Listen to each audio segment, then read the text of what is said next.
Good morning, y'all. It is Tomato Tuesday here at the Semper Fresh Garden, trying something new, where on Tuesdays I will be pruning and staking and tying up my tomato plants. So let's get in the garden this morning and check out what we need to do here. So real quick, before we get into Tomato Tuesday, I was able to find a paintbrush, which works way better.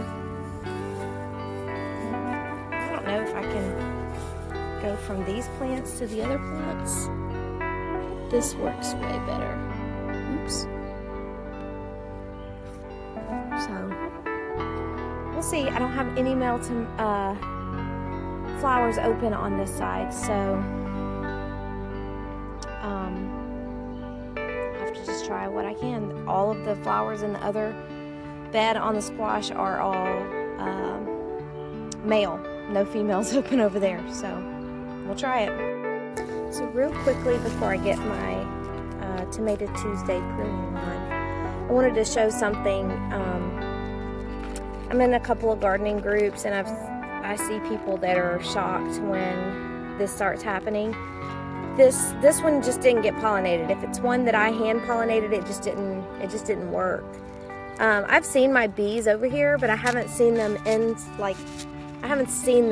the squash blooms, so I don't know for sure that they're pollinating them. I mean, there are other pollinators in the garden besides the bees, but I figured if I'm here, especially now that I have my paintbrush, and there's a female and a male squash bloom or zucchini bloom open, then why not just hand pollinate it?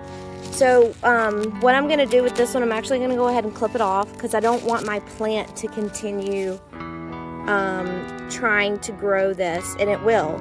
It'll keep sending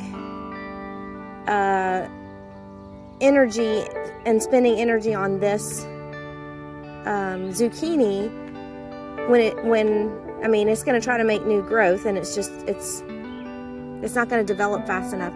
If you get one that's bigger that you're going to harvest and it has a little bit on the end, you can just cut that down. But this one's so small, I'm just going to feed it to the chickens. There's a couple other ones on here. I mean, as you can see, this plant is just producing fruit, and I'm growing mine vertically, so these are going to have to get pulled up again because they're growing so fast. But I wanted to get this one off too. I don't want my plant wasting energy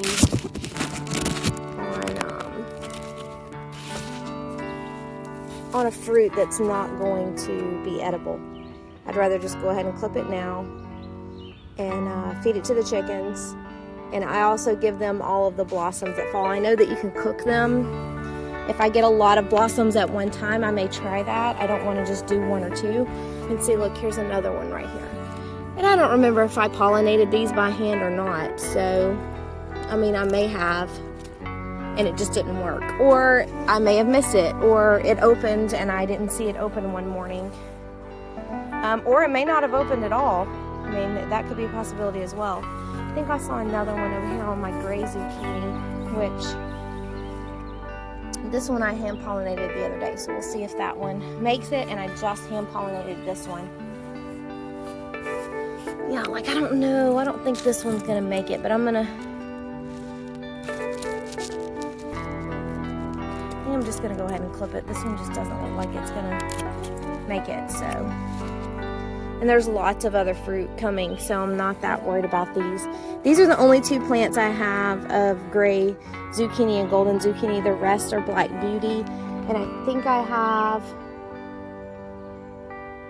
one other kind. I have to go and look because the raccoons ate my seed packet. So I have to go back and look and see which one they ate, because I did plant a few of the ones that they ate before the raccoons ate all the seeds. I think it was just one raccoon. When I went back and looked at the security cam, I only saw one. So I haven't seen him back in the security cam since. That was 4 nights ago. So maybe he got a bellyache or something. Who knows? All right, on to Tomato Tuesday. Okay, so last night I had come out and I had started working on pruning, but the temporary home for the bees behind me here. And last night they were a little bit flying all over the place, and I'm allergic to bees, so I got a couple of plants pruned. I see some suckers that I want to trim, and I'm going to try to get all of these plants trimmed this morning, at least these. I keep the others pretty much trimmed, but I do need to go over here and check on these and see what I need to trim. I think I need to check my Cherokee purple, but my you can see them here. My cherry tomatoes should be good because I check on those pretty regularly. And then this sunrise sauce is looking a little rough. And then I see my Dances with Smurfs has some at the bottom. Actually might wait on those, on the Dances with Smurfs, because I see a couple suckers developing. And then, because I only had 9 plants germinate from the 12 seeds that I got. They were back ordered, so I got seeds. I just got what they had. And I wanted to give those to some of my friends, and then possibly put some in the high tunnel too. And along here you will see the remnants of the diatomaceous earth that I put out the other night. After I get these pruned, I'm going to water the garden really well. It's going to be 96 degrees today, and we're not going to get any rain in the forecast until tomorrow night. So I won't water tomorrow morning, but I'll water really well tonight, and then I want these tomatoes to get a good soak. So let me get these pruned up, and I will share with you the after. Okay, I'm back. I haven't even started. Ignore the generator. That's how we get the water going. We don't have power out here yet, so generator it is. See, this right here is a sucker.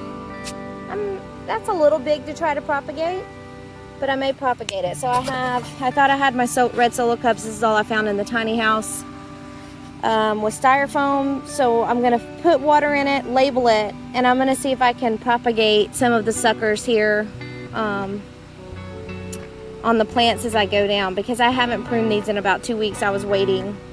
Let's see, there's a little tiny sucker developing here. I don't know if you can see that one.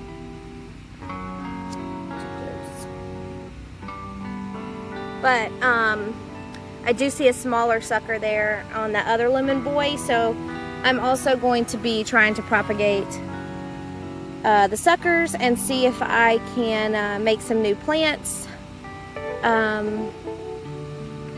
from these, and put them in the high tunnel, or gift them to friends and volunteers and veterans for Semper Canine. Okay, y'all, so here is everything that I just pruned off of this bed. I'm not sure if you notice a difference, but I can see a huge difference. You can see all the way down the root system, all the way down to the bottom. So my plants have plenty of airflow here to stay healthy. I also was able to remove some diseased leaves. I don't know if you would necessarily want to call them diseased, but definitely not healthy. These are probably mainly from backsplash, where they're touching the ground, or just a little bug munching on them, but some of them are healthy. If they're touching the ground, they go. And then I cut a bunch of suckers off that I did not want to keep for some variety that I have plenty of still in the greenhouse. But Honey Delight is one that I kept, and I found 2 really healthy suckers. And you only want to keep the healthy stems. Definitely don't keep, oh, I see a sucker way up here. Look at this one. You definitely don't want to keep unhealthy. I'm actually going to take that one and try to propagate that sucker. I don't typically trim towards the top, but this is going to be a cherry tomato, and it's going to be really heavy, so let me trim that sucker off and save it. But anyway, you definitely don't want to save or try to propagate any stems that are not healthy looking. And now I can see all the way down to the ground on each of my plants, and like I said, it's going to create a healthy airflow here. I'm going to come back in a couple of days and tie up some of the plants. I did a couple. Some are just not quite ready. So now I'm gonna move on to the other section of the garden that has some tomatoes that need attention. Y'all, I cannot believe how much this little tomato has grown in one day. Holy moly, and look at this one. Not as much growth as the other, but goodness gracious. I'm gonna have to really stake this plant because this is a beefsteak, which is an heirloom beefsteak, and it's gonna be huge. I wanna keep this thing healthy for sure. Okay, y'all, I'm completely done pruning my tomato plants, and I just wanted to let y'all know I do not put this in the compost. I don't feed the chickens this either. I don't know if some of this has disease, so I don't want to be adding it back in. I don't think any of it really has disease. I think most of this is that you're seeing is just backsplash from the rain or from watering, and I'm not really seeing any leaf spot or blight or anything like that, but I mean, so I think that's just sun damage. But anyway, so I just wanted to point that out. I do not compost this. I will throw it in the trash. But I have to get this garden watered before the sun comes up anymore. So I will see y'all in the morning. Y'all have a wonderful Tuesday. Bye, y'all.